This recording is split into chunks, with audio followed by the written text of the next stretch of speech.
શ્રેષ્ઠમાં શ્રેષ્ઠ ઉપાય આ બતાવ્યો. કોઈ સત્પુરુષનો સંગ મળે તો માણસમાં ભક્તિ પ્રગટ થાય. પ્રભુ ભક્તિ બી પ્રગટ થાય, ગુરુ ભક્તિ બી પ્રગટ થાય, દેશ ભક્તિ બી પ્રગટ થાય, માતૃ પિતૃ ભક્તિ પણ પ્રગટ થાય. ભાવમય હૃદય બની જાય આખું, એ વાત પાકી છે.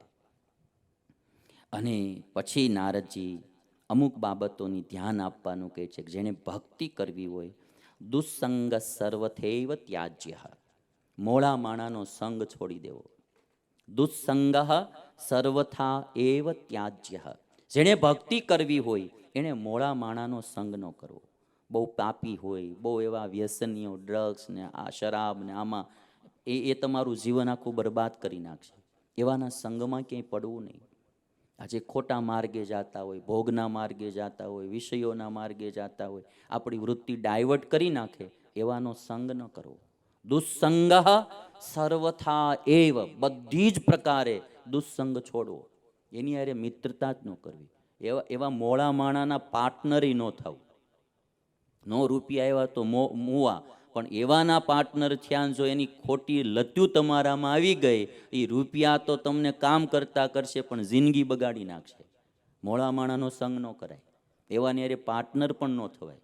જે આપણને મોળા માર્ગે, પાપના માર્ગે, ખોટે માર્ગે, એવા વ્યસનોના માર્ગે લઈ જાય, એક વાર આવી ગયા એ આપણામાં, પછી જાતા બહુ વાર લાગશે.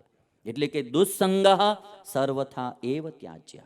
નારદજી બહુ સરસ વાત કરે છે કે થાય શું કે આપણામાં પૂર્વજન્મના સંસ્કારોને કારણે વિષયોમાં વૃત્તિ હોય કે કોઈ વ્યસનોમાં વૃત્તિ રહેતી હોય, પણ મોળા માણાનો સંગ થઈ જાય, આપણામાં સ્વાભાવિક કંઈક એવી વૃત્તિ હોય ને, એ આમ જુઓ ને તો તરંગ જેવી હોય, સમુદ્રના તરંગ જેવી. અને મોળાનો સંગ થાય એટલે સમુદ્ર બની જાય, એટલું એને પોષણ મળી જાય. નારદજી શું કહે છે? કામ ક્રોધ મોહ સ્મૃતિ ભ્રંશ બુદ્ધિનાશ સર્વનાશ કારણત્વાત. મોળા માણાનો, દુર્જન માણાનો સંગ કેવો છે? તો કે કામ ક્રોધ મોહ સ્મૃતિ ભ્રંશ બુદ્ધિનાશ સર્વનાશ કારણત્વાત. મોળા માણાના સંગમાં તમે કામી બની જશો, તમે ક્રોધી બની જશો, તમારામાંથી મોહ વૃત્તિઓ જાગશે, તમારી સ્મૃતિ નાશ પામી જશે. હું કોણ છું, ક્યાં કુળનો છું, હું કયા પરિવારનો છું, એ બધું ભૂલાઈ જાય અને ખોટે માર્ગે ચડી જાઓ. નારદજીની વાત જો, કામ ઉત્પન્ન થશે, ક્રોધ ઉત્પન્ન થશે, મોહ ઉત્પન્ન થશે, સ્મૃતિ ભ્રંશ થશે, બુદ્ધિનો નાશ થશે અને અંતે સર્વનો નાશ થશે. આ બધાયનું કારણ દુર્જનનો સંગ છે. માટે મોળા માણાનો સંગ ભક્તિ કરનારાએ ક્યારેય કરવો નહીં. અને કે છે તરંગાયિતા અપી મે સંગાત સમુદ્રાયંતી. આ કામ ક્રોધ મોહ એ બધા આપણામાં કદાચ સ્વાભાવિક થોડા થોડા હશે, પણ મોળા માણાનો સંગ થાય એ હશે તો તરંગ જેવા હશે, પણ મોળા માણાના સંગથી એ સમુદ્ર થઈ જશે, તરંગમાંથી સમુદ્ર થઈ જશે. તરંગાયિતા અપી ઇમે સંગાત સમુદ્રાયંતી. આ જે સૂત્ર સંસ્કૃત સમજે ને બહુ સ્પષ્ટ સમજાશે કે તરંગાયિતા અપી ઇમે, તરંગ જેવા આ કામ ક્રોધાદિક દોષો એ દુર્જનના સંગથી સમુદ્ર જેવા થઈ જશે. માટે મોળા માણાનો સંગ ન કરો. અને નારદજી એક વાત કીધી કે જેણે ભક્તિ કરવી હોય એને અભિમાન ક્યારેય ન રાખો. ભક્તિ કરવી હોય એને ક્યારેય અભિમાન રાખવું નહીં.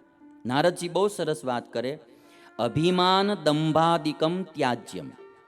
અભિમાન દંભાદિકમ ત્યાજ્યમ. બે ચીજ ખાસ બતાવી, અભિમાન અને દંભ. આ બે વસ્તુ છોડવી. દંભથી ભક્તિ ન કરવી. ઘણા દેખાડવા ભક્તિ કરતા હોય. હવે વડોદરા આપણે એકવાર મંદિરે ભણતા ત્યારે ગયેલા, ખબર? પછી એક ભગત માળા કરતા હતા. તમે એને પૂછ્યું, ભગત માળા કેવી કરો? મને કે જેવો માણાનો જુવાળી. માળા કેટલી કરો? મને કે જેવો માણાનો જુવાળ. એમ જાજુ માણા હોય જાજી કરું, થોડું હોય થોડી કરું. આવી ભક્તિ ન કરવી. ગામને દેખાડવા કે દંભથી ભક્તિ ન કરવી. અને એક વાત કીધી કે અભિમાન ક્યારેય ન કરવું. અભિમાન ક્યારેય ન કરવું. કોઈ ચીજનું અભિમાન ન કરવું. નારદજી કહે છે ભક્તિ કરવી હોય એને અભિમાન દંભાદિકમ ત્યાજ્યમ. અભિમાન દંભાદિકમ ત્યાજ્યમ. શું કરવા? ઈશ્વરસ્યાપી અભિમાન દ્વેષિત્વાત. ઈશ્વરસ્યાપી અભિમાન દ્વેષિત્વાત. ઈશ્વરને પણ અભિમાન હારે બહુ દ્વેષ રહે છે કે ઈશ્વરને અભિમાન ગમતું નથી. ઈશ્વરને અભિમાન ગમતું નથી. આમ દ્વેષ શબ્દ વાપર્યો. ઈશ્વરસ્યાપી અભિમાન દ્વેષિત્વાત. ઈશ્વરને અભિમાન ગમતું નથી. કોઈ પણ ચીજનું અભિમાન આવે એટલે તમે જોજો થોડાક દિવસમાં એ પંક્ચર પાડ્યા વિનાનો રે જ નહીં. એને એમ લાગે કે આ ટાયર ફૂલાણું છે અને હવે આવડવા કંઈ જોતું જ નથી ને ઉલાળા મારી જાય છે.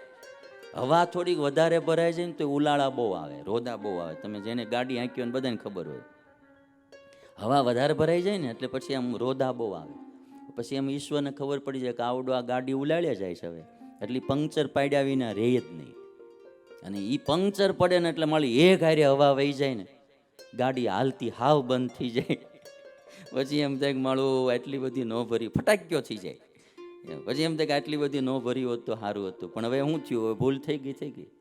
એટલે આમાં બહુ આ સરસ વાત કીધી. સત્તા, સંપત્તિ, બુદ્ધિ, રૂપ, કળા, કોઈનું અભિમાન ક્યારેય ન કરવું. અભિમાન ઈશ્વરસ્યાપી અભિમાન દ્વેષિત્વાત દૈન્ય પ્રિયત્વાત ચ. ઈશ્વરને દૈન્ય ગમે છે. દૈન્ય એટલે દાસત્વ, દીન ભાવ. દીન શબ્દમાંથી દૈન્ય શબ્દ બને. દીન ભાવ એ ઈશ્વરને ગમે છે. દાસ થઈને રે એ એને ગમે છે. એટલે મારા મુક્તાનંદ સ્વામી એક લખ્યું કે હું ટળે હરી ઢોકડા તે ટળાઈ દાસે રે.